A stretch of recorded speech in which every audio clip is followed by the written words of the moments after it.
আপনারা এসেছেন জাতীয় নাগরিক পার্টির দেশ গড়তে জুলাই পদযাত্রা সফল করতে। আপনারা উপস্থিত হয়েছেন, এই তপ্ত রোদের মধ্যেও আমাদের কথা শুনছেন, জাতীয় নাগরিক পার্টির নেতৃবৃন্দের বক্তব্য শুনছেন। নতুন দিনের নতুন বাংলাদেশের যে অঙ্গীকার, যে রাজনীতির কথা আমরা বলছি, সেই কথা আপনারা মনোযোগ দিয়ে শুনছেন। আমরা জানি আপনারা শুনবেন। আপনাদের কথা শুনতে এবং আমাদের কথা শোনাতে আমরা আজকে সুনামগঞ্জে উপস্থিত হয়েছি। প্রিয় সুনামগঞ্জবাসী, জুলাই গণ অভ্যুত্থানের 1 বছরের দ্বার প্রান্তে আমরা রয়েছি।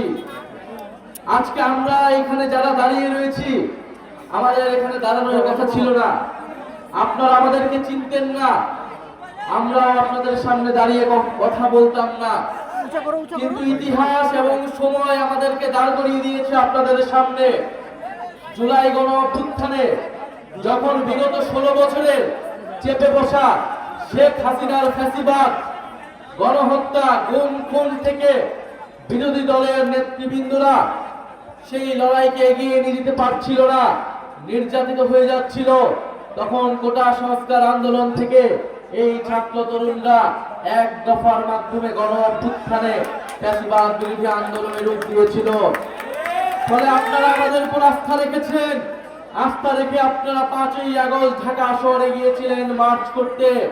আপনারা গণভবন ঘেরাও করেছেন, আপনারা শেখ হাসিনাকে উৎখাত করেছেন। আমরা মনে করি এই বিজয়ের, এই ফ্যাসিবাদ বিরোধী লড়াইয়ের প্রকৃত বিজয় হচ্ছে আপনারা, সাধারণ মানুষ, সাধারণ জনগণ। প্রিয় সংগ্রামী বন্ধুগণ, আমরা আপনাদেরকে মনে করিয়ে দিতে এসেছি আমাদের লড়াই শেষ হয়ে যায়নি।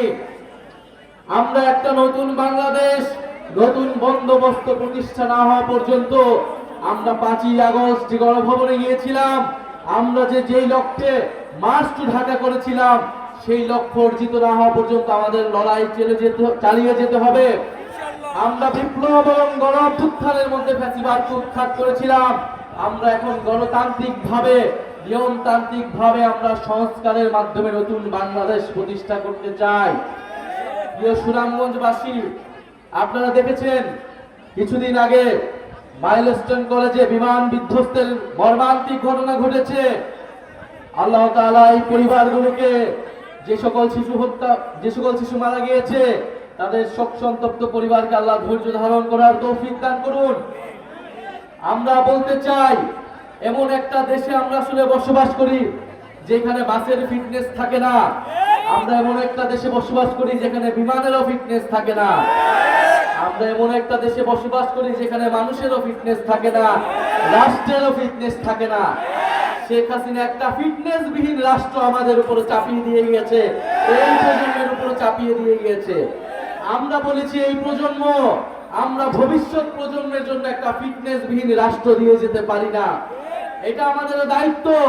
আপনাদের সন্তানরা যারা জীবন দিয়েছে, যারা আজকে এখানে একজন শহীদ পরিবারের বাবা রয়েছেন, শহীদ সোহাগের বাবা রয়েছেন, যারা রাস্তায় জীবন দিয়েছিলেন, তাদের জন্য হলেও, তাদের আকাঙ্ক্ষা পূরণের জন্য হলো, ভবিষ্যৎ প্রজন্মের জন্য হলো, এই রাষ্ট্রের ফিটনেস আমাদেরকে তৈরি করতে হবে, এই রাষ্ট্রের মেরামত আমাদেরকে তৈরি করতে হবে। সেই রাষ্ট্র মেরামতের রাজনীতির জন্য এই জাতীয় নাগরিক পার্টি প্রতিষ্ঠিত হয়েছে। সেই রাষ্ট্র সংস্কার, সেই নতুন বন্দোবস্তের জন্যই আমরা আপনাদের কাছে যাচ্ছি। প্রিয় সংগ্রামী সুনামগঞ্জবাসী, আমরা জানি সুনামগঞ্জ হাওর কেন্দ্রিক এলাকা। নদী, পানি এবং কৃষির সাথে মিলেমিশে মানুষের জীবন সংগ্রাম। যুগ যুগ ধরে সুনামগঞ্জের মানুষ কৃষি কাজ করে, নদী ও পানির সাথে তার বসবাস। বৃষ্টির গান এবং হাসন রাজার মরমী গানের মাধ্যমে তারা তাদের জীবন পার করেছে। সুনামগঞ্জ সংস্কৃতি, কৃষি এবং সংগ্রামের একটি কেন্দ্রবিন্দু। এই সুনামগঞ্জে আপনাদের 3 জন শহীদ রয়েছেন। সুনামগঞ্জের মানুষ, আমাদের এখানের আপনাদের সন্তান অনেক রায় বলে গেলেন, সুনামগঞ্জের যে কোনো উন্নয়ন করতে হলে এইখানকার হাওরকে মাথায় রেখে উন্নয়ন করতে হবে, পরিবেশকে মাথায় রেখে উন্নয়ন করতে হবে। আমাদের হাওরগুলো আমাদের জাতীয় সম্পদ। এই হাওর, পানি এবং নদীগুলোকে রক্ষা করতে হবে। জাতীয় নাগরিক পার্টি নদী এবং নাগরিকের রাজনীতি করে, কৃষকের রাজনীতি করে, শ্রমিক এবং সাধারণ মানুষের রাজনীতি করে।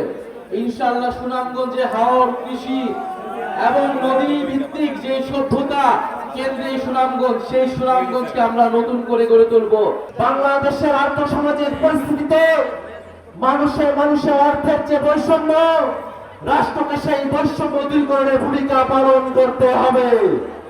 ভাইরা আমার, বাংলাদেশের থানাগুলোতে দুর্বল মানুষেরা যদি কোনো মামলা নিয়ে যায়, পুলিশেরা সেই মামলাটা নিতে চায় না। থানাগুলো দালাল দিয়ে ভরে থাকে। বাংলাদেশের থানাগুলো, বাংলাদেশের সরকারি অফিসগুলো দালাল মুক্ত করতে পারাটাই আমাদের রাজনীতি। ভাইরা আমার, এই বাংলাদেশে বিগত সময়টাতে যারা গুম খুন ক্রসফায়ার করেছে, সে আওয়ামী ফ্যাসিবাদী শক্তিরা বাংলাদেশে নানাভাবে প্রবেশ করবার চেষ্টা করছে। আমরা এই সুনামগঞ্জের মাটি থেকে স্পষ্ট করে জানান দিতে চাই, বাংলাদেশের ফ্যাসিবাদ বিরোধী মানুষেরা যতক্ষণ পর্যন্ত আমরা জীবিত আছি, ততক্ষণ পর্যন্ত আওয়ামী সেবাদাসদেরকে বাংলাদেশে আমরা আসতে দেব না। বাংলাদেশের সরকার, অন্তর্বর্তীকালীন সরকার, পরবর্তীতে যে কোনো সরকার গঠিত হবে, তারা ভুল বিভ্রান্তি করবে, আমরা তার সমালোচনা করব, ভুল ধরিয়ে দেব, কিন্তু ওই আওয়ামীদের ষড়যন্ত্রে আমরা পা দেব না। ভাইরা আমার, নতুন বাংলাদেশ গড়তে হলে বাংলাদেশের প্রতিষ্ঠানগুলোকে নতুন করে বিনির্মাণ করতে হবে। বাংলাদেশের সবথেকে বড় সংকট, বাংলাদেশের রাষ্ট্রীয় প্রতিষ্ঠানগুলোতে দলীয় নিয়োগের সংকট। দলীয় নিয়োগ মুক্তভাবে, স্বাধীনভাবে, নিরপেক্ষভাবে বাংলাদেশের রাষ্ট্রীয় প্রতিষ্ঠানগুলোতে নিয়োগের বন্দোবস্ত আমাদেরকে প্রতিষ্ঠা করতে হবে। বাংলাদেশে অবকাঠামোগত উন্নয়নের কথা বলে হাজার হাজার লাখ লাখ কোটি টাকা বিদেশে পাচার করা হয়েছে।